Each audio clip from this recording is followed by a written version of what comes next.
성경에서 가장 뭐라고 표현해야 될지 모르겠어요. 가장 위대한 사람이라고 해야 될지, 가장 인간적인 사람이라고 해야 될지, 가장 우리와 닮은 사람이라고 해야 될지, 하여간 이 야곱이라고 하는 인물과 만나게 됩니다. 말씀드린 것처럼 창세기 1장서부터 11장까지는 하나님께서 인류 전체를 한꺼번에 다루셨어요. 인류 전체 기억나시죠? 창조하셨죠. 그런데 첫 번째 인류의 조상이었던 아담과 이브가 하나님 앞에 죄를 지었고 타락을 했습니다.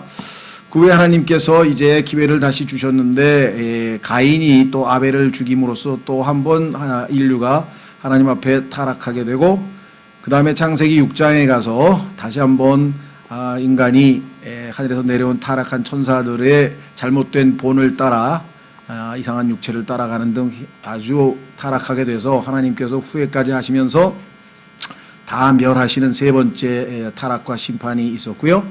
노아에게 다시 한번 기회를 주었는데 노아 역시 얼마 후에 아담의 본성을 이겨내지 못하고 또 타락을 하게 돼서 이번에는 아예 집단적으로 바벨이라고 하는 바벨이라고 하는 단어, 혼돈이라고 하는 단어인데요.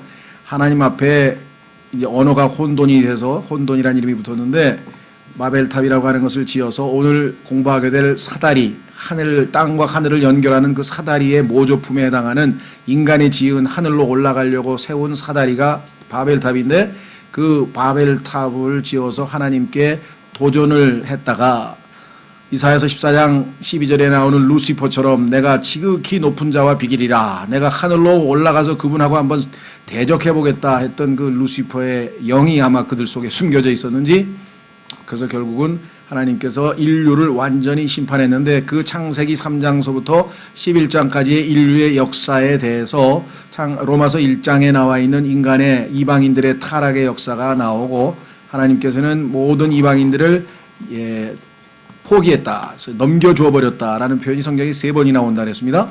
gave up, 우리가 보통 시합을 하다가 포기하고 기권할 때 쓰는 말이죠. 하나님께서 이제 인간하고 다투기가 지치셨어요. 왜? 인간이 더 이상 육체에 불과하기 때문에 영이신 하나님과는 도저히 맞지가 않아서 하나님께서 그냥 니들이 원하는 대로 살아라. 그래서 gave up, 몸, gave up, 혼, gave over, 비슷한 말인데 넘겨줘 버렸다. 그래서 영혼, 몸 전부 다 인간이 인간 마음대로 살게 된 그 시점서부터 인간은 스스로 이름하여 문명이라고 하는 것을 발전시켰는지 모르지만 그것이 점점 하나님으로부터 멀어져서 결국은 인류의 문명은 하나님 앞에 우상 숭배, 아까 얘기했죠, 구원을 하지 못하는 신들을 섬기는 지경에까지 이르게 된 인류의 역사입니다. 그러더니 이제 그 신들 다 필요 없다. 인간이 신이 되겠다. 그렇죠? 뭐 농구만 잘해도 농구의 신이 되고, 뭐 축구만 잘해도 축구의 신이 되고, 이제 막 냉장고에다 디오스는 스페인 말로 신입니다. 그러니까 냉장고에다 이제 냉장고가 뭐 다 공급해 주나요? 우리를 먹여주나? 그러니까 뭐 신이라고 갖다 붙이더니 이제 웬만한 데는 다 신이야. 뭐 예능의 신, 뭔 신. 그 신이라고 하는 말은 인간을 넘어선다는 뜻인데요. 그것은 독일의 철학자 니츠라고 하는 사람이 초인이란 말을 썼어요. 초인이라고 하는 말은 인간을 초월한다 이 말이죠. 그래서 신이 되겠다라고 하는 마귀의 속삭임에 아주 이 철학자 니체가 아주 적극적으로 반응해서 인간은 인간을 넘어서야 된다. 그걸 초인이 돼야 된다. 초인. 그걸 영어로는 넘어선다. 슈퍼맨이에요. 그래서 여러분들 슈퍼맨이라는 영화에서 보면은 인간을 넘어서는 능력을 발휘해가지고 인류를 구원하잖아요. 그 슈퍼맨이 나중에 적그리스도로 둔갑해서 인간을 구원하러 오시는지 모르지만, 구원하러 오는 줄 모르지만, 그러나 그가 인간을 구원할 수는 없죠. 왜? Savior of the world는 그리스도라고 성경에 써있기 때문에 더 이상 기대할 수 없는데, 하여간 인간 문명은 그렇게 흘러가게 됐는데, 하나님께서 이제 하나님의 방식대로, 그것을 성경에서는 the dispensation of 하나님의 경륜이란 말 썼는데, dispensation of God, 하나님의 경영 방침이라 그러죠. 이 우주를 경영하는데 1장서부터 11장까지는 하나님께서 인류 전체를 다루시는 대상으로 해서 하나님의 우주를 통치하시다가 12장에 와서 그 nations, 여러 민족들 중에서 한 민족만 딱 뽑아서 그 민족과 하나님과의 관계 속에서 하나님을 계시하시고 알리셔서 나머지 제멋대로 인류의 문명을 구가하면서 인간의 스스로의 바벨탑을 쌓아 올리는 자들에게 그게 아니고 참 살아계신 하나님이 이렇게 계신다라는 사실을 증언하도록, 그래서 이스라엘은 이방인들에게 인류 문명을 구가하는 인류에게 하나님의 어떠하심을 알려주기 위한 증인으로서 뽑혔다. 이게 선민의 첫 번째 목적이라 그랬죠. 지난 수련회에서 4가지 기억나세요? 두 번째는 그 하나님은 가만히 계시는 분이 아니시고 말씀하시는 하나님이신데 그냥 구전으로 불완전하게 이 사람이 귀로 듣고 적당하게 아니고 전부 다 일일이 다 기록해서 스크립처, 성경 기록들을 남기셔서 그 성경 기록들을 이 유대인에게, 즉 하나님의 선민에게 맡기셔서 그것을 인류에게 전달해주는 통로로서 하나님께서 이스라엘을 또 택하셨다. 이렇게 말씀을 드렸죠. 예, 세 번째는 창세기 3장에서 인간이 죄를 짓고 하나님께서 그를 구원하시는 상징적인 예표로 가죽옷을 지어서 입혔는데 그 가죽옷, 어린 양의 가죽옷, 예수 그리스도를 믿고 침례받은 사람들은 다 그리스도로 옷 입었다고 갈라디아서 3장 27절에 말씀하신 것처럼 그 가죽옷을 예표하시는 예수 그리스도를 이 땅에 보내셔야 하는데 그가 인간을 대신해서 십자가에서 죽고 죄값을 다 치르셔야 되는데 그 인간 예수가 태어나는 민족으로 유대 민족을 하나님께서 택하셨다. 그래서 메시아를 보낼 그 통로로서의 민족으로 세 번째 기능을 한다. 유대인들의 존재 목적이 벌써 3가지가 나왔죠. 네 번째는 결국은 구원은 유대인에게서 남이라 한 것처럼 예수 그리스도를 통해서 아브라함에게 약속하신 그 모든 가족들에게 베푸시는 복을 전 세계에 전달하는 역할, 복의 통로가 되는 것이 바로 이스라엘의 네 번째 역할이다. 그래서 저희는 하나님께서 이 이스라엘을 어떻게 다루시는가 지난 수련회 동안에 다 우리가 공부를 했는데 그 이스라엘의 마지막, 즉 이스라엘이라는 이름을 처음으로 하나님으로부터 얻게 되는 사람이 바로 오늘 공부하려고 하는 야곱이다. 그러니까 아브라함 택하고 그의 후손 이삭, 그 다음에 이스마엘, 그 다음에 그두라에서 태어난 여러 아들들이 많이 있었음에도 불구하고 육적인 아브라함의 후손이 이스라엘이 아니고 영적인 아브라함의 후손이 유일하게 하나님이 인정하시는 이스라엘이다. 그래서 그 약속의 자녀인 이삭만 하나님께서 택하셨고 그 이삭의 아들 중에서 에서와 야곱 중에서 그 하나님께서 영적인 후손 야곱만 택해서 그 야곱의 12아들을 12지파로 해서, 즉 오늘날 우리가 알고 있는 이스라엘 민족 또는 유대인이라고 하는 것은 아브라함, 이삭, 야곱 그의 후손들을 얘기할 때 우리가 이스라엘이라고 하고 그들 중에서도 믿음으로 하나님께 예수님께 나아가지 않는 자들은 다 제외되고 남아있는 자들, 즉 결국은 예수 그리스도를 구원자로 메시아로 받아들일 자들이 나중에 예수 그리스도께서 천년왕국을 세우셨을 때 그들을 예수 그리스도를 보좌하는 거룩한 민족 이스라엘이 될 것이다. 이렇게 성경에 되어 있는데 그 야곱이라고 하는 인물이 오늘 우리가 이제 한 8장에 걸쳐서, 그러니까 상당히 성경에서 비중이 많죠. 창세기 1장서부터 11장까지는 상당한 기간이 지났는데요. 아마 2000년 지났나요? 상당한 기간이 지났는데도 하나님께서 짧게 다루셨어요. 인류 전체를. 그런데 이제 하나님의 본격적인 구원 계획이, 하나님의 모든 계획의 실마리가 이제 시작이 되는 그 창세기 12장서부터는 아주 세심하게, 그렇죠? 하나님은 자기 자신을 계시할 때 나는 아브라함의 하나님이다. 나는 이삭의 하나님이다. 오늘도 야곱에게도 아직 야곱의 하나님이란 말을 안 쓰셨죠? 왜냐하면 아직 야곱이 변화되지 않았으니까. 그래서 아브라함의 하나님, 이삭의 하나님, 야곱의 하나님이란 말을 나중에 반복해서 사용하시는데요. 오늘 야곱에게 나타나실 때에는 야곱의 하나님은 빼고 나는 아브라함의 하나님, 이삭의 하나님이다 라고 하나님께서 자기를 소개하죠. 그리고 나중에는 야곱의 하나님까지 해서 이제 삼위일체 하나님에 대한 그 3가지를 얘기하는데, 그때, 그렇죠? 그 시점서부터 소위 말하는 우리가 얘기하는 유대 민족들이 이제 시작이 됩니다. 그래서 오늘 드디어 야곱에 대한 이야기를 우리가 살펴보려고 합니다. 자, 창세기 28장으로 갑니다.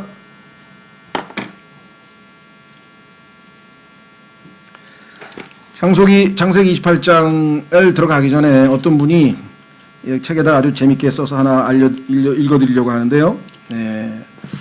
야곱이 드디어 이제 성경에서 이제 그 주역으로 등장하는데 여기에 대해서 뭐라고 이제 이야기를 했냐면 아마 여러분과 저에게 아마 공감 가는 이야기를 써놓은 것 같은데 한번 확인해 보시기 바랍니다.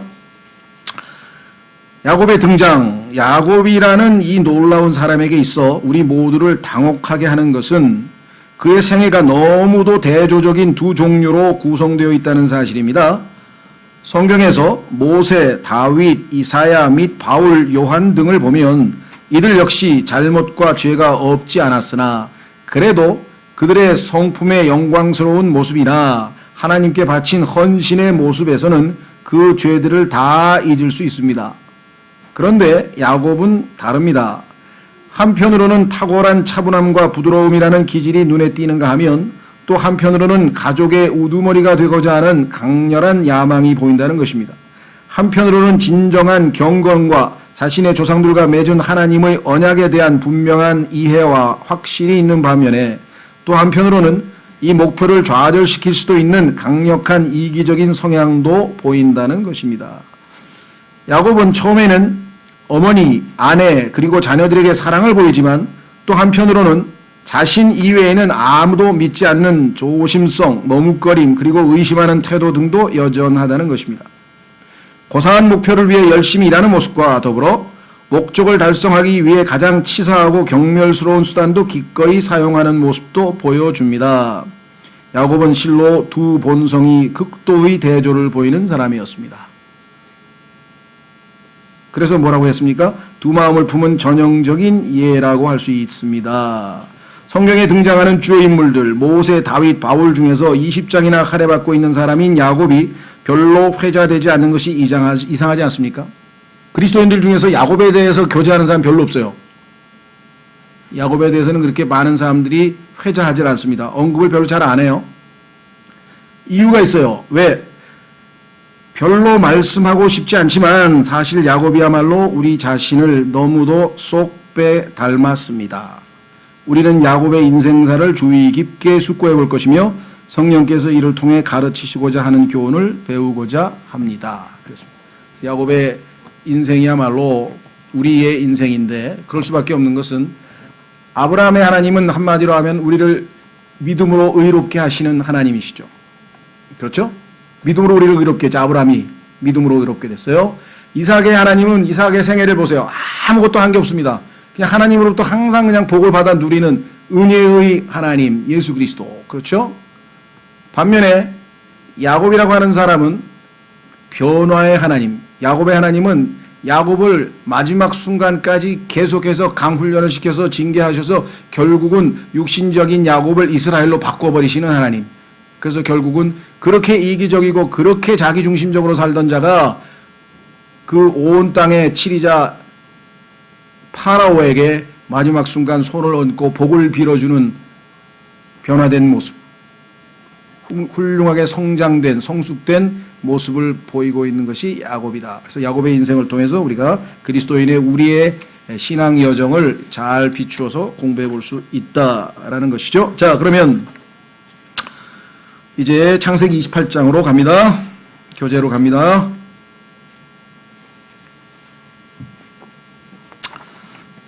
성경으로 돌아가셔서 창세기 28장 1절서부터 5절까지 보겠습니다. 이삭이 야곱을 불러 그를 축복하고 또 그에게 명하여 그에게 이르되 너는 가나안의 딸들 중에서 아내를 취하지 말고 하나님이 하신 축복 중에 하나가 올바른 결혼을 하라. 영적으로 우리에게 오늘날 적용하자면 믿는 사람하고 결혼을 해라 이 말이 되겠죠. 일어나 밧단 아람으로 가서 아마 저 시리아 옛 고향이겠죠. 내 외조부 부두엘의 집에 이르러 거기서 내 외삼촌 라반의 딸들 중에서 아내를 취할지니라. 하나님을 아는 사람들 중에서 골라라. 하나님 곧 전능자께서 내게 복을 주셔서, 자 여기에 하나님의 칭호가 다양한 방식으로 나오는데 전능자 하나님으로 나왔네요. 모든 것을 가능하게 하시는 분이란 뜻이겠죠. 전능자께서 내게 복을 주셔서 너를 다산하게 하고 번성하게 하사 내가 수많은 백성이 되게 하시고, 아담에게 하신 축복과 비슷하죠. 아브라함의 복을 내게 주시되. 자, 그러니까 아브라함의 복이 이삭에게로, 이삭에게서 야곱에게로, 야곱에게서 이스라엘 12지파의 모든 사람들에로. 그래서 하나님의 약속이 이어지죠. 지난번 로마서 우리 배웠을 때 얼마 전 엊그제 그 수련회 때도 뭐라 했습니까? 뿌리가 거룩한즉 가지들도 거룩하고 덩어리의 첫 부분이 거룩한즉 나머지도 다 거룩하지 않느냐 이렇게 얘기했죠. 그러니까 아브라함 한 사람 때문에 하나님 앞에서 나머지들도 다 한꺼번에 하나님 앞에 받아들여졌다라고 얘기를 했죠. 예. 아담 한 사람 때문에 모든 인류가 죄인이 된 것처럼 예수 그리스도 한 분 때문에 모든 믿는 자들이 의인이 되는 것과 같은 원리이죠. 5절 이삭이 야곱을 보내매 그가 밧단 아람으로 가서 라반에게 이르렀는데 그는 시리아 사람 부두엘의 아들이요 야곱과 에서의 어머니 리브가의 오라비더라 그랬습니다.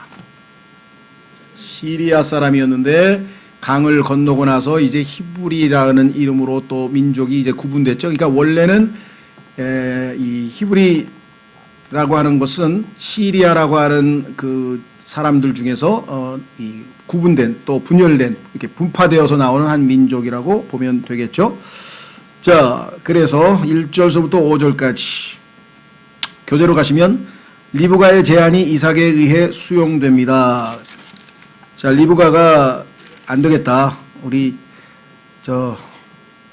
첫째 아들처럼 이렇게 이방인하고 혼인하면 안 되니까 둘째 아들은 고향에 보내서 가족들 중에서 믿는 딸을 하나 얻자 이렇게 지금 제안을 해가지고 받아들여졌죠. 이삭은 이제 야곱을 향한 하나님의 뜻을 충분히 깨닫고 있군요. 그렇습니다. 내가 지난번에 야곱에게 축복하지 않고 내가 먹고 싶은 이 고기를 사냥을 해가지고 나에게 바칠 그 첫째 아들을 축복하려고 했던 것이 하나님 앞에 얼마나 잘못된 실수였는가. 물론 하나님께서는 그 실수를 막아서 다른 방식으로 결국은 하나님의 뜻을 수행하셨지만 이제야 야곱을 하나님께서 에서 대신에 후손으로 영적 후손으로 택했다고 하는 뭔가 분별력 있는 행동을 하는 겁니다. 자, 이후 이삭은 40년을 더 살았지만 이후 더 이상 언급되고 있지 않습니다. 여기서 이제 이삭의 얘기는 끝났는데 이것을 어떻게 해석할 것인가. 그렇다면 하나님께서 그를 실패자로 간주하시고 제껴 놓으신 걸까요? 그렇게까지 해석할 필요가 없다는 얘기죠. 이 글을 쓰시는 분은. 우리도 마찬가지입니다. 하나님께서 하나님의 방식대로 때가 되면 그렇죠. 예수 그리스도께서도 할례자의 뭡니까? 할례자에게 사역자로서 일하셨지만 예수님께서 떠나가시고 그 다음에 나머지 이방인들에게 사역자로서 바울을 부르셨잖아요. 그러니까 침례인 요한의 시대가 가고 예수 그리스도의 시대가 오고 예수 그리스도의 시대가 가고 사도 바울의 시대가 오고 이것은 하나님께서 하나님의 계획을 구체적으로 이끌어 가시는 경륜의 단계에 해당되지 이삭이 지금 뭐 하나님 앞에 별 볼 일 없어서 그렇다 이렇게 우리가 해석할 필요는 없다라는 것이죠. 자, 한번 확인해 보겠습니다. 로마서 15장. 로마서 15장에 가면은 이제 예수님 대신에 사도 바울을 대체하시는 장면이 나오죠. 로마서 15장.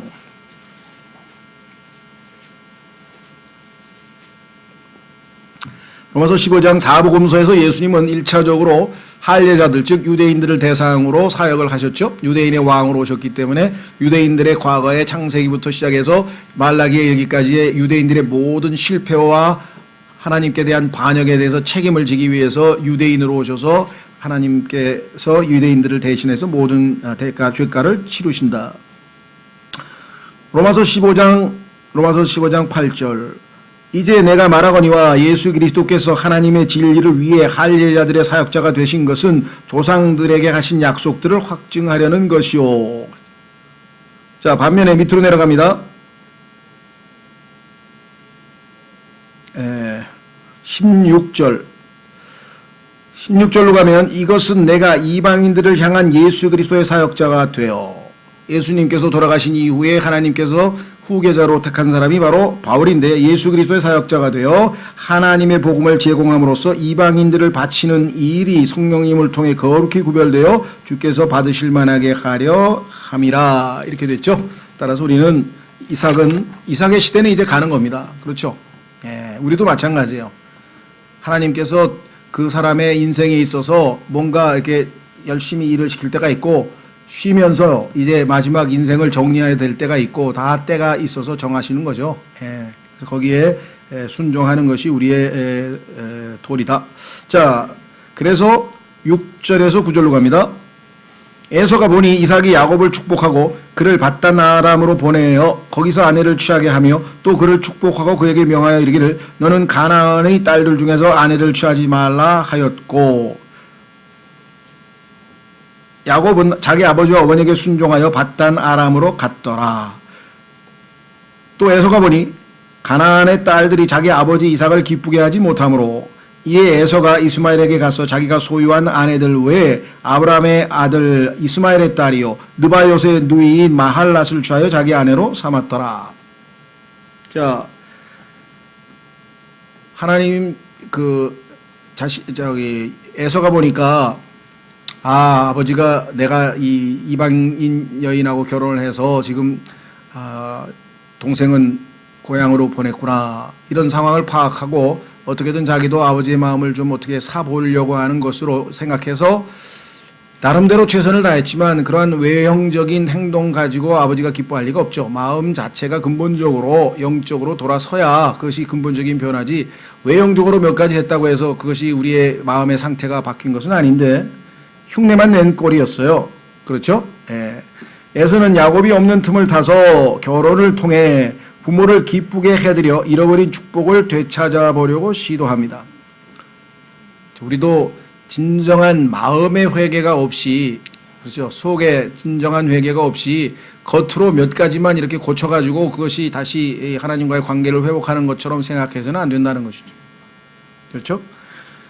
그러나 이것 역시 에서는 영적 분별력이 없음을 보여줄 뿐입니다. 그는 하나님께서 말씀하신 것을 그대로 하지 않고 그와 유사한 것을 할 뿐입니다. 제대로 하려면은 본래 있던 대로 가야죠. 그의 마음은 전혀 변화되지 않았습니다. 그래서 우리가 이 속사람에 대해서 성경에서 말씀을 많이 하고 있습니다. 우리의 모든 출발은 속사람으로부터 출발해야죠. 첫 번째 죄도 마찬가지였습니다. 하나님께서 영이시고 그 다음에 아담은 영과 혼과 몸으로 구성되어 있는 인격체여서 아담은 속사람 영으로 하나님과 교제할 수 있었습니다. 그렇죠? 그래서 하나님의 뜻을 영으로 직관해서 파악하고 그의 혼이 그것을 분석해서 그의 몸에게 명령을 내려서 하나님께서 오늘 경배하기를 원하신다. 그러면은 딱 하나님의 뜻을 분별해서 나가서 무릎 꿇고 딱 경배를 해서 하나님께 영광을 돌리고, 또 하나님께서 오늘은 뭐 섬기기를 원한다. 그러면은 자연적으로 영, 혼, 몸의 순서로 해서 하나님을 섬기고, 우리도 마찬가지예요. 그리스도인들도 내가 하는 행동의 모든 결정은 영으로부터 시작이 됩니다. 자, 오늘 예를 들면 내가 앞으로 무엇을 할 것인가 하나님께 기도하고 하나님의 말씀에 의해서 내가 이렇게 해야 되겠다. 그래서 영으로 하나님과의 교제 끝에 우리가 이 결정을 내리고 우리의 혼이 우리의 몸에게 지시를 내려서 영, 혼, 몸, 속사람 안에서부터 바깥으로 행동의 그 모든 지침이 내려와야 이게 영적인 사람의 행동인데, 아시다시피 이분은 어떻게 했습니까? 하나님의 말씀을 알고 있었지만 뱀이 와서 그에게 속삭였을 때 그의 영은 하나도 작동을 안 했어요.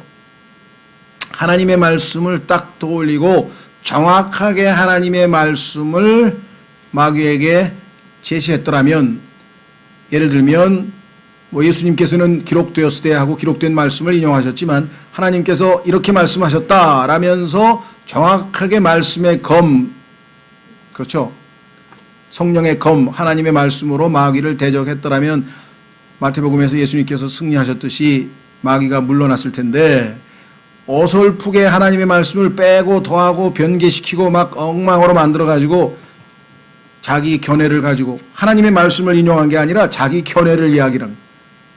자, 분명하게 하나님의 말씀을 정확하게 인용하지 않았죠? 처음에 뭐 했습니까? 하나님께서는 freely, 마음대로 자유롭게 먹으라 그랬는데 그 말도 뺐습니다. 그렇죠?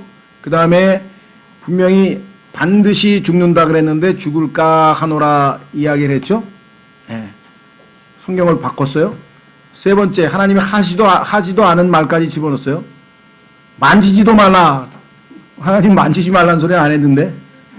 그러니까 뭐 성경 변개의 기본 원칙, 마귀가 나중에 사용해 먹은 성경 변개의 방법을 이브가 실행했다는 얘기는 이브를 철저하게 마귀가 농락하고 있었다는 것이. 그렇죠. 그 성경에서 이브가 속았다고 써 있는 거예요. 자, 고린도전서 11장으로 가보세요. 그러니까 여러분이 정확하게 하나님의 말씀으로 마귀에게 대적 안 하면 어설프게 대적했다간 다 속는 거예요, 마귀에게. 고린도후서 11장. 고린도후서 11장. 우리가 그래도 성경 비슷하게 인용을 했는데 비슷하게 하면 안 되죠.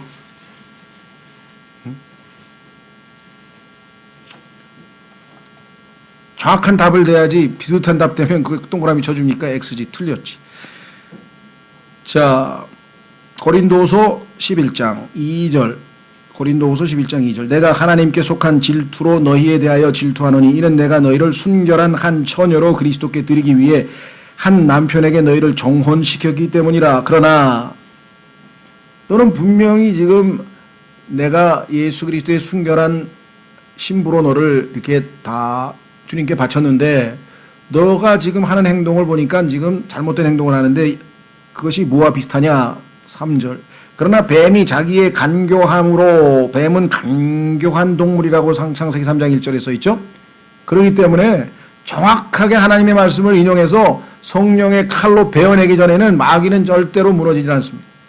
그러나 뱀이 자기의 간교함으로 이브를 속인 것 같이 beguiled, 속였잖아요. 어떤 방법으로든 너희 마음이 그리스도 안에 있는 단순함에서 떠나 부패될까 내가 두려워하노라 그랬습니다. 그러니까 흉내만 내갖고는 되는 일이 아니죠. 외적으로. 그러니까 이분은 영으로 하나님의 말씀을 정확하게 깨닫고 먹지 말라 그랬다. 하나님 말씀을 정확하게 인용했으면 마귀가 그 칼에 배임을 당해서 더 이상 공격할 수도 없었는데 엉터리로 엉성하게 하는 거 보니까 아이고 이거 걸려들었구나 해가지고 하나님의 말씀을 완전히 왜곡해가지고 얘기를 했더니 그 얘기를 듣고 설득당해서. 왜? 이분은 영혼 몸으로 되어서 영으로 하나님의 말씀을 정확하게 해야 되는데 영은 제껴놓고 혼으로 자기 생각으로 마귀의 생각을 수용해서 속아서 결국은 뭐예요? 몸에게 괜찮대, 따먹어도 된대. 그래? 알았어. 갖다 따먹었대. 여러분 어떠세요? 성령께서 말씀하셨으면은 안 해야 될 행동인데 정확하게 하나님의 말씀을 잘 모르기 때문에 전적으로 자기의 사상과 생각과 견해를 동원해가지고 괜찮대? 뭐 괜찮겠지 뭐. 뭐 괜찮을 것 같은데? 다들 하던데? 에이 하자. 그리고 툭 해버리면 마귀에게 다시 속아서 걸려 넘어지게 된다 이 말이에요. 그렇죠. 자, 그래서 겉으로 몇 가지 갖고는 안 된다. 항상 우리의 생활 원칙은 속 사람에서부터 영혼 몸의 순서로 가야 되는데 예수님께서 말씀하시기를 내가 너희에게 이른 말들이 곧 영이요 생명이라. 하나님의 말씀이 나의 행동의 베이스에 깔려 있지 않으면 나중에 가면은 엉뚱한 이상한 결과가 나온다 이 말이죠. 자, 그래서 지금 진정한 의미에서의 회개를 하지 아니한 에서의 모습을 우리가 보게 되는데요. 자, 그 다음에 10절, 12절. 10절, 12절. 야곱이 부엘세바에서 떠나 하란을 향하여 가다가 어떤 곳에 이르러 해가 지매 거기서 온 밤을 지내려고 그곳의 돌들을 쥐의 베개로 삼고 그곳에서 자려고 누우니라. 밤이네요. 그가 꿈을 꾸었는데 보라 사다리가 땅 위에 세워졌고 그것의 꼭대기는 하늘에 닿았더라. 또 보니 하나님의 천사들이 그것 위에서 사다리 위에서 오르락내리락 하더라. 오르락내리락이니까 미리 땅에 와 있었네요. 그죠? 땅에서부터 오르락 내리락 오리락이 아니고 오르락내리락. 순서 잘 보세요. 또 보라 주께서 그 위에 서서 이르시되 나는 주니 곧 우리 12절까지 보기로 했죠. 예, 자 12절까지 한번 보겠습니다. 자, 외운 여행자, 그렇죠? 예, 정말 형에게 살해 위협을 당하고 있는데 어머니가 잘 설득해가지고 지금 그래, 뭐 엄마 말이니까 가자 하고 지금 엄마 말 듣고 갔는데 가다 보니까 이게 뭐 보통 그 힘든 일이 아니에요. 혼자서 지금 고향을 향해서 여행하는데 당시 아시다시피 뭐 얼마나 이 그 유목민들이 많고 언제 어디서 도둑이 나올지도 모르는 것이고 지금 상당히 겁나는 여행을 하고 있어요. 혼자서. 그렇죠. 거기다 또 해가 졌어요. 그래서 밤이 됐어요. 그러니까 정말 더 두려웠을 텐데 일단 돌을 하나 취해서 베개로 삼고 일단 자려고 누웠는데 거기에서 하나님께서 꿈속에 나타났다. 이것이 드디어 야곱의 삶에서 이제 개입하시는 하나님의 섭리적 손길이죠. 하나님께서 이제 지금부터 야곱을 그렇죠. 하나님의 자녀로 삼으시고 그를 변화시키셔서 궁극적으로 12지파의 조상으로 세우시고 그를 통해서 하나님께서 이루시고자 하는 일들을 하시기 위해서 구체적으로 그의 삶에 개입하고 계시는 순간입니다. 자, 교재로 가시면 외로운 여행자는 꿈속에서 나타난 사다리를 통해 죄로 인해 자신과 하나님 사이가 매우 멀어져 있음을 상기합니다. 자, 땅 위에 세워졌어요, 사다리가. 자기는 지금 땅 위에 누워 있어요. 그 위를 보니까 그냥 쫙 꼭대기가 계속 올라가는데 하늘까지 닿았어요. 그러니까 하나님과 자기 사이가 정말 많이 멀어져 있다라는 것을 느꼈겠죠. 자, 우리도 마찬가지입니다. 에베소서 2장.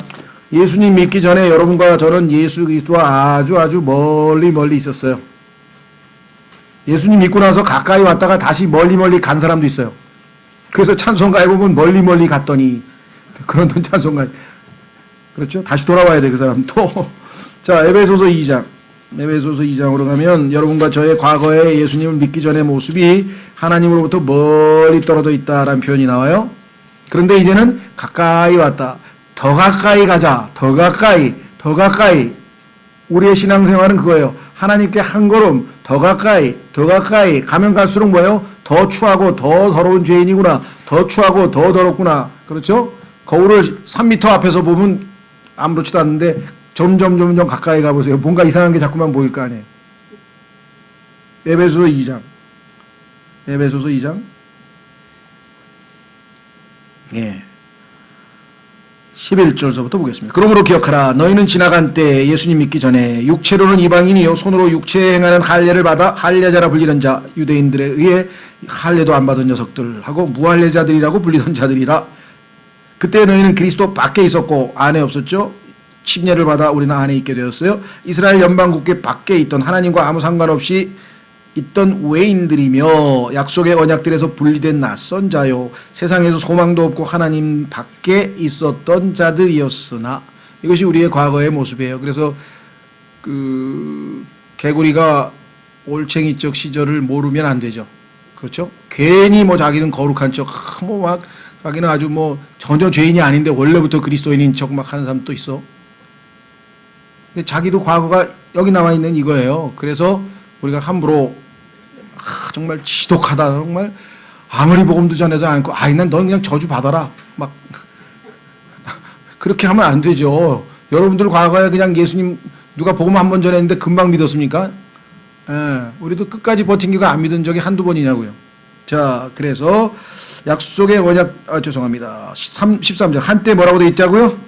여기 써 있네. 멀리 떨어져 있던 너희가, 하늘로부터 멀리 떨어져 있던 너희가 이제는 그리스도 예수님 안에서 그리스도의 피로 가까워졌느니라. 이제 야곱도 드디어 사다리를 통해서 하나님과 가까워질 수 있는 기회를 얻게 되었습니다. 하나님께서 얼마나 지혜롭습니까? 땅에 있는 야곱에게 너는 하늘로 올라오라. 제가 어떻게 하늘로 올라갑니까? 사다리를 타고 올라오면 될 거 아니야. 천사들이 도와주는데 옆에서. 그렇죠? 한번 보겠습니다. 히브리서 1장.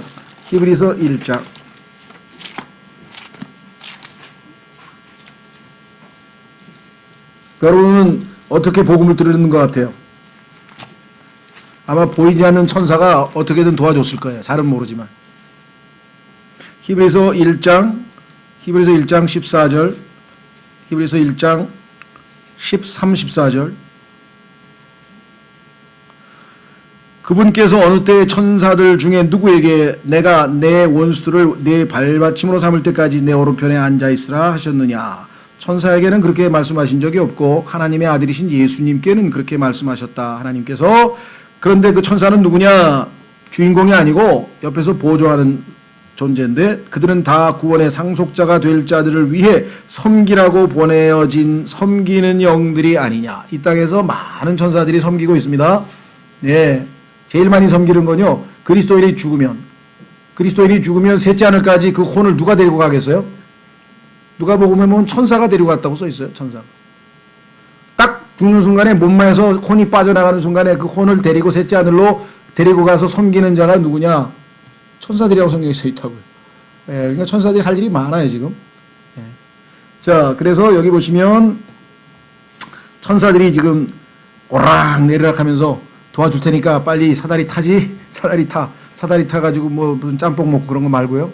뭐 요즘 뭐 사다리 타가지고 뭐 짬뽕 먹는 뭐 이상한 걸 하는 사람들.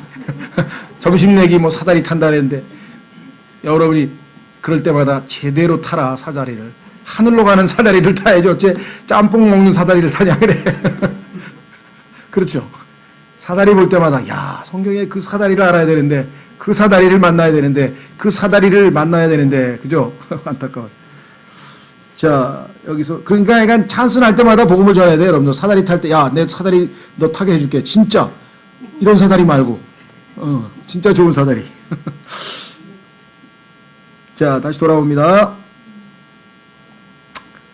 동시에 교재해 보니까 그가 하나님께 도달할 수 있는 길이 무엇인지도 그 길이 뭐냐? I am the way. 내가 길이야. 그 길이 뭐야? 내가 사다리야. 내가 나를 타고 올라가면 돼. 그 이외에는 하늘로 올라갈 수 있는 방법이 없어. 유일한 길이야. 그리고 지금 주님께서 상징적으로 보여주셨죠. 확인해 보겠습니다. 요한복음 1장 51절. 요한복음 1장 51절에 가면은 예수님께서 이 사다리 얘기를 하세요.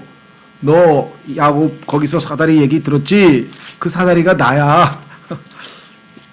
요한복음 1장 51절.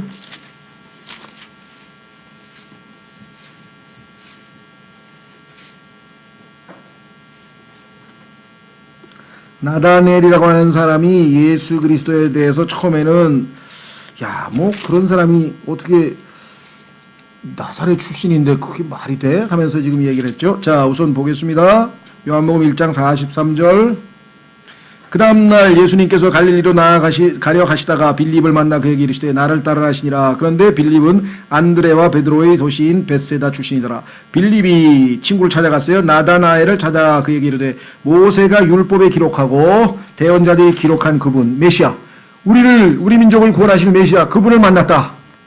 이 곧 요셉의 아들 나사렛 예수님이시냐 하며, 나다나엘은 그래도 성경에 대해서 상당히 능통한 사람이다 보니까 가만히 있어봐. 내가 알기로는 나사렛 출신 대언자가 없는데. 나다나엘이 그에게 이르되 나사렛에서 무슨 선한 것이 날 수 있느냐 하니 빌립이 그에게 이르되 와서 보라 하니라. 그런데요, 이게 성경을 확실하게 잘 모르고 조금만 알면 이런 일이 발생합니다. 정확하게 알았더라면 아, 나사렛 출신? 아, 요나 아니야? 요나? 가만히 있어봐. 하면서 예수님께서 나중에 자신이 요나의 죽음처럼, 그렇죠? 요나처럼 죽고 장사되고 부활하실 것을 말씀하시고 마지막 표적, 요나의 표적 이외에는 보여줄 게 없다. 부활의 표적 이외에는 보여줄 게 없다 했죠. 그래서 갈릴리 출신의 요나가 바로 예수 그리스도라는 것을 금방 알 수 있어요. 그런데 이 사람은 지금 나사렛 갈릴리 출신이 없다고 생각한 거야. 와, 유대 주류, 소위 말하면 수도권 출신이야지 어디 지방 출신이 감히 어떻게 대언자가 되느냐. 뭐 또 이렇게 생각을 한 거예요. 그랬더니 빌립이 그에게 이르되, 이게 우리 수련회 때마다 제가 얘기를 했는데 안 오시더라고. 와서 보라 그랬는데 오질 않아. Come and see. 와서 보라. 뭐 어떻게 설명을 해. 와서 보아야지. 예수님도 어떻게 설명할 수 없어. 그래서 빌립이 와서 봐 한번. 와서 한번 보라 그랬어요. 그래서 결국은 구원에 이르죠. 나다나엘이. 예수님께서 나다나엘이 자기에게 오는 것을 보시고 그를 가리켜 이르되 참으로 이스라엘 사람을 보라. 그 속에 간사함이 없도다. 아, 순수하다는 사람이라는 것을 밝혔어요. 그랬더니 자기 속마음을 다 알고 있는 분을 보고 너무 놀래가지고, 그렇지 않아요? 우리 속마음을 다 알고 있는 사람 만나면 어떻게 되겠어요? 얼마나 당황하겠어요? 다행히 지금 나다나엘은 간사함이 없는 사람이니까 얼마나 다행이에요. 근데 그냥 속에 막 시커먼 아주 못된 걸 가지고 있는 사람이 그 다 들통나면 얼마나 비참하겠어요. 그렇죠? 예. 나다나엘이 그분께 이르되 어떻게 나를 아시나이까 하며 예수님께서 그에게 대답하여 이르시되 빌립이 너를 부르기 전에 내가 무화과나무 밑에 있을 때 내가 너를 보았노라. 무화과나무 밑에 있을 때 네가 벌써 하나님께 기도하고 탁 자세가 돼 있더라. 내가 다 알아. 그랬더니 아이고 이분이구나 하고 그냥 즉각적으로 영적인 인사이트, 통찰력이죠. 아, 우리도 그렇죠. 아, 이건가 보다. 나다나엘이 그분께 응답하이르되 랍비요, 선생님은 하나님의 아들이시오. 성령님께서 깨우치지 않았으면 어떻게 이런 고백을 했겠어요? 선생님은 이스라엘의 왕이로소이다. 이게 메시아죠. 하매 예수님께서 그에게 응답하여 이르시되 내가 너를 무화과나무 밑에서 보았다고 내게 말하였으므로 네가 믿느냐? 이게 너에 대해서 내가 모든 걸 알고 있다. 그 정도 가지고 지금 네가 나를 믿는 모양인데 내가 이것들보다 더 큰 일들을 보리라. 이거는 약과야. 진짜 더 어마어마한 일들이 기다리고 있느니라 하시고 또 그에게 이르시되 그게 뭐냐? 그 어마어마한 일들 중에서 가장 중요한 게 뭐냐? 야곱이 땅에서 하늘에 이르는 사다리를 보았는데 그 사다리를 타고 하늘로 갈 수 있는 길을 보았는데 그 사다리가 바로 나다 이야. 너도 하늘로 가고 싶으면 내 사다리에 올라타라 이 말이야. 진실로 진실로 내가 너에게 이르노니 이후로는 하늘이 열리고 하나님의 천사들이 사닥다리 위에서 아니고 하나님의 아들 위에서 오르락내리락 하는 것을 너희가 보리라 하시니라. 내가 곧 하늘로 들어가는 문이라는 걸 모르겠느냐. 벌써 열렸잖아요. 하늘이 열리고 아까는 하늘에 닿았어요.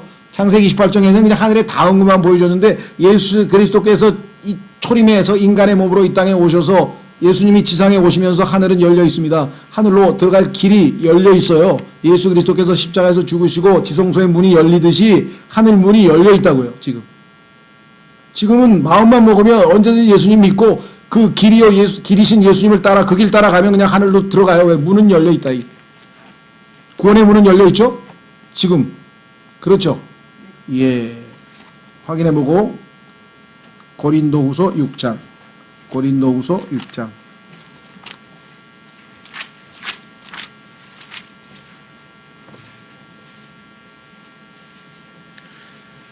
고린도후서 6장 2절. 고린도후서 6장 2절.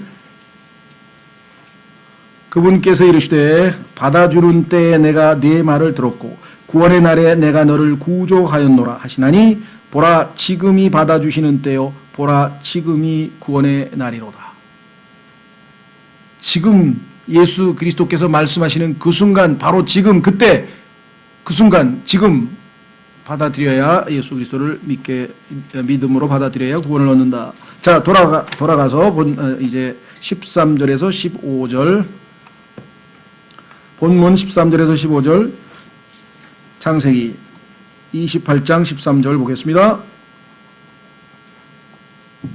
또 보라 주께서 그 위에 서서 이르시되 사닥다리 위에서 나는 주니 곧 내 조상 아브라함의 하나님이요 이삭의 하나님이니라.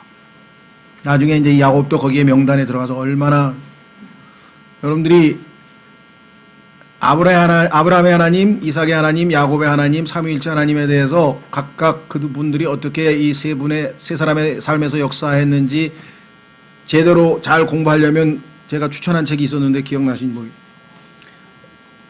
워치만 니가 쓴 아브라함의 하나님, 이삭의 하나님, 야곱의 하나님이란 책에 보면 아주 정말 실감나게 영적으로 아주 도움이 되는 내용이 나와 있어요. 이 세 하나님, 그 하나님의 이 이름들을 통해서. 자, 몇 절이에요 이게? 13절. 자, 또 보라 주께서 그 위에 서서 이르시되 곧 나는 주니 곧 내 조상 아브라함의 하나님이요 이삭의 하나님이라. 내가 누운 땅을 내가 너와 내 씨에게 주리니 내 씨가 땅의 티끌같이 되어 내가 서쪽과 동쪽과 북쪽과 남쪽으로 널리 퍼지며 너와 내 씨 안에서 땅의 모든 가족들이 복을 받으리라. 또 보라 내가 너와 함께 있어 내가 가는 모든 곳에서 너를 지키며 너를 이 땅으로 다시 데려오리라. 내가 네게 말한 것을 행할 때까지 너를 떠나지 아니하리라 하시니라. 어마어마한 약속을 해주셨네요. 자, 교재로 갑니다. 하나님께서는 첫째 하나님의 성품에 대해서 말씀해 주셨고요. 두 번째 땅에 대해서 약속을 해 주셨고요. 하나님의 성품은 뭐냐면 지키시는, 우리를 보호하시는, 함께 하시는 하나님, 하나님의 성품 임마누엘, 함께 하시는 하나님, 그리고 땅에 대해서 약속하셨고 그 다음에 씨에 대해서 약속을 하셨고, 그렇죠? 그래서 구체적이고 아주 감동적인 계시가 하는 거야. 아마 야곱의 이 말씀을 듣고 막 얼마나 막 벅찼을까 하면서 야, 내가 지금 외롭게 지금 밤에 얼마나 두려웠겠어요.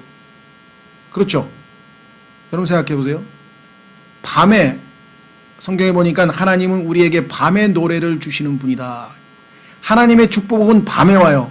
고난 중에 와요. 어려울 때 와요. 힘들 때 와요. 잘 나갈 때 오는 게 아니에요. 신기하죠? 밤에 어두울 때 외롭고 두렵고 아무것도 의지할 수 없고 그럼 뭐예요 인간은? 두렵고 겁나고 아무것도 할 게 없으면 하나님밖에 생각할 게 없어. 하나님 나 좀 살려주세요. 하나님께 밀착하게 돼요. 그럼 하나님께서 복을 주시는 순간이 바로 그거죠. 그래서 시편 기자도 하나님에 대해서 고백하면서 주는 밤의 노래를 부르게 하시는 분이시니다. 그래요? 네, 사도 바울도 복음 전하고 밤에 감옥에 갇혀서 찬송까지 불렀잖아요. 자, 다시 돌아옵니다.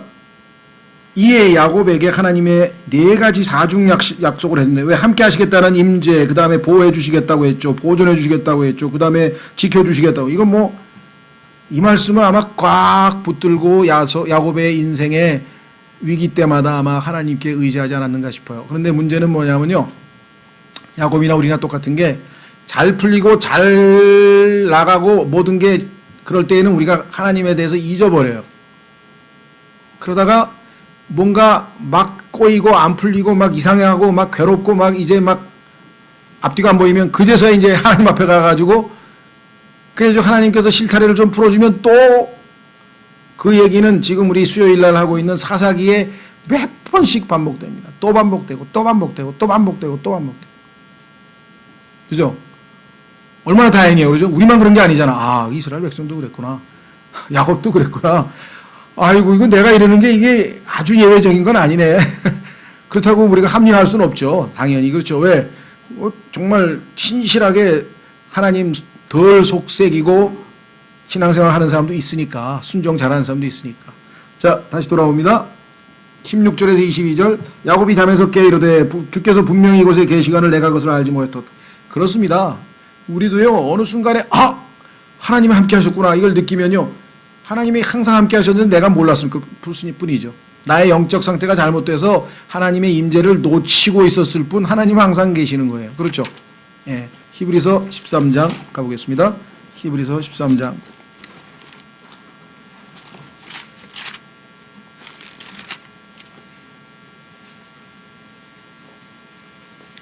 야, 이제 잔고가 바닥나서 이제 뭘 먹고 살지? 이제 굶어야 되나?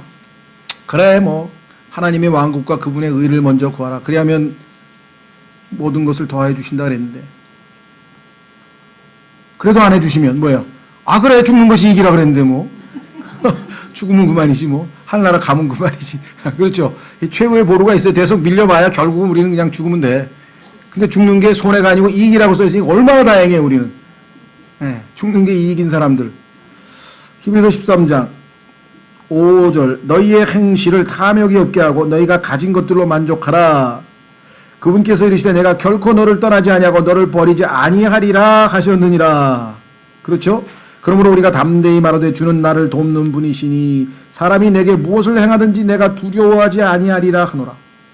여러분을 협박하든 겁박하든 뭐 하여간 죽이려고 그러든 뭐 걱정할 거 없어요. 그죠? 예. 당황하지 말고 이 말씀을 딱 붙들어. 하나님이 나를 도우시는 분이다. 그렇죠? 두려워하지 않고. 자, 그래서 야곱도 지금 엄청난 축복을 아마 붙들고 갈 것입니다. 자, 그래서 17절. 두려워하여 이르되 두렵도다 이것이요. 하나님의 임재를 딱 느끼는 순간요. 두려울 수밖에 없는 거예요. 왜? 내가 한 짓이 있는데 그걸 다 보셨구나 벌써. 하나님이 다 알고 계시네. 아이고 난 죽었다.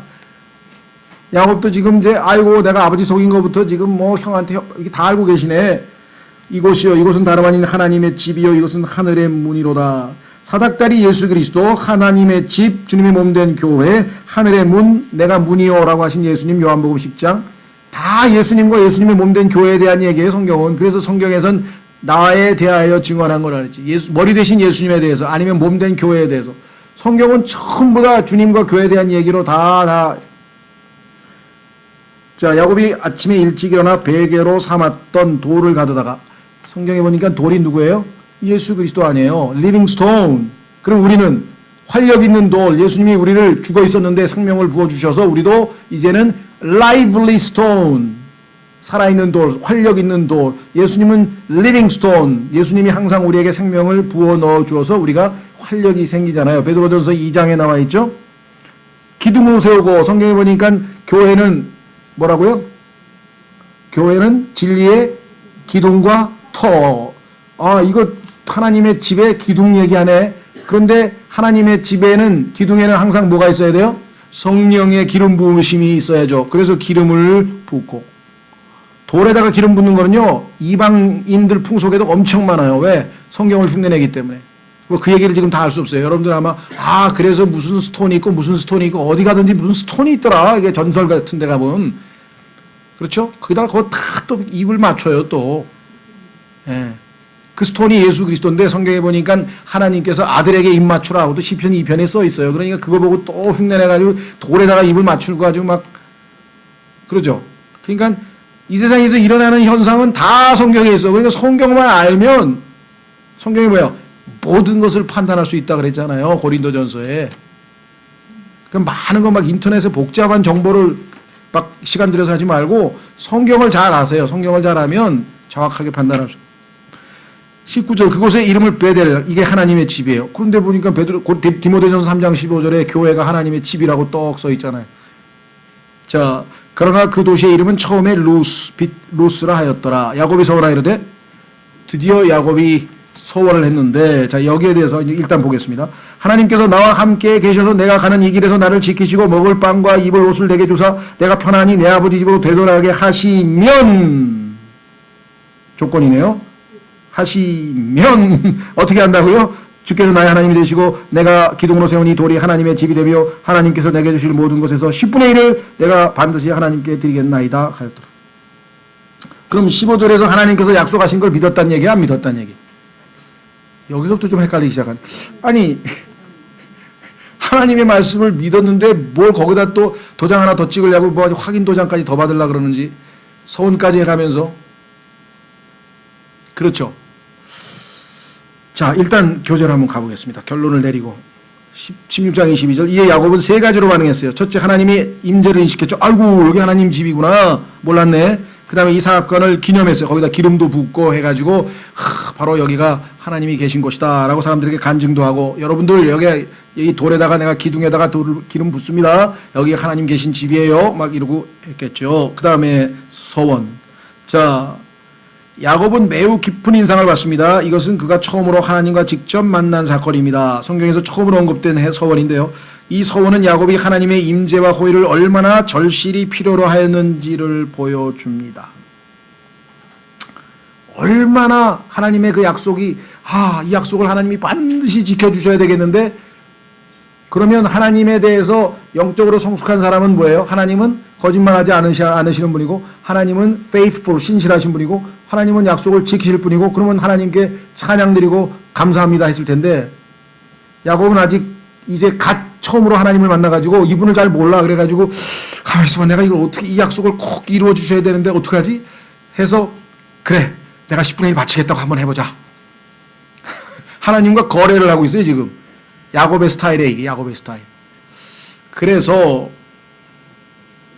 제가 다른 성경에 보면요, 이 20절에 야곱이 소원하이르되 하나님께서 나와 함께 계셔서 내가 가는 길에서 나를 지키시고 먹을 빵과 입을 내게 주사하면서 쭉 나가면서 뭐예요? 하면 어디가 있지? 21절에 되돌아오게 하시면 했을 때 이 면이라고 하는 게 지금 if라고 하는 영어의 단어가 20절에 써 있습니다. If God will be with me 하면서 if God. 그런데 일부 아까 얘기했지만 이 소원을 야곱이 믿음의 고백을 했다. 하나님을 만나가지고 그 임재를 체험하고, 그래서 하나님 정말 이제 저는 하나님께서 저만 이렇게 도와주시면 틀림없이 뭐 11절 바치겠습니다, 뭐 이런 식으로 소원을 한 것이 야곱의 믿음의 표현이었다. 그래서 이걸 긍정적으로 해석을 하고 싶은 거예요, 많은 사람들이. 근데 전 모르겠어요. 저도 결정을 못 내렸는데, 문제는 제가 그분들을 의심하는 것은 뭐냐면, 그런데 이게 if가 되면 안 된단 말이야. if가 되면. 그래서 이거를 since라고 싹 고쳤어요. 하나님께서 나에게 이렇게 약속을 해 주시니, 이루어 주시리니 하면서 앞에 나와 있는 하나님의 약속을 잘 믿음으로 받아들인 것처럼 신스라고 이렇게 고쳤는데 저는 일단 성경을 고친 사람 안 믿어 일단. 그래서 이 사람들의 해석에도 좀 의심이 가는 거야. 그렇죠. 그리고 야곱의 영적 수준에서 이제 갓 예수님 믿고 한 사람이 뭐 이 정도의 성숙한 뭐 무슨 고백을 했다? 이것도 안 믿겨요. 그래서 저희가 볼 때에는 이거는 믿음이 약하기 때문에 주님 저의 믿음 없는 것을 도와주세요. 막 그런 거 있죠. 믿고는 싶은데 정말 지키실 건가? 그래서 뭔가 하나라도 뭐 눈에 띄는 거 하나 잡아야 되는데 제일 좋은 방법이 하나님하고 거래를 하자. 하나님 이렇게만 해주면 난 틀림없이 하나님께 실조 바치겠습니다. 하나님 우리 아내 지금 암에 걸렸는데 꼭 낫게만 해주세요. 내가 평생 새벽기도 하겠습니다. 그래야지 지금 평생 새벽기도 하는 사람 하나 있어요 지금. 지금 거의 75, 80 가까이 가는데 아직도 서울했으니 어떻게 서울했으니 자기 아내를 고쳐주면 그렇게 하겠다고 했으니까. 전 잘 모르겠어요. 여러분이 생각하세요. 저는 야곱에 대해서 내가 아는 바로는 그렇게 수준 높은 고백과 서원을 했다고 보기는 어렵고 순전히 믿음이 약해서 한 거래라고 좀 생각이 됩니다. 전 하나님 그렇게만 해주시면 제발 그렇게만 해주세요. 내가 꼭 드릴게요. 근데 나중에 드렸다는 얘기가 하나도 없어 또. 하나님은 다 해주셨는데 싹 잊어버린 거예요. 우리하고 비슷한 수준이야 야곱이 사실은. 야곱이란 이름이 뭔지 아세요? 찬탈자, 남의 거 빼앗는 자란 뜻이에요. 아주 별로 좋지 아주 나쁜 이름이거든요. 그런데 야곱의 수준에서 벌써 막 그렇게 놀라운 믿음을 보였다. 저는 좀 아닌 것 같아요. 그리고 그렇게 해석하는 사람들이 다 이걸 if를 since로 고쳤어. 근데 내가 오늘 더 의심이 가.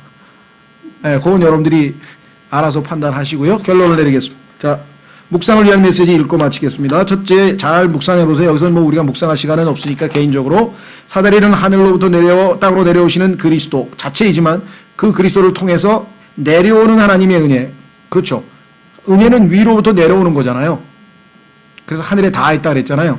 두 번째, 천사들이 아무런 방해 없이 오르락내리락 하는 것이 하나님의 거저 주시는 은혜. 조건이 없어요.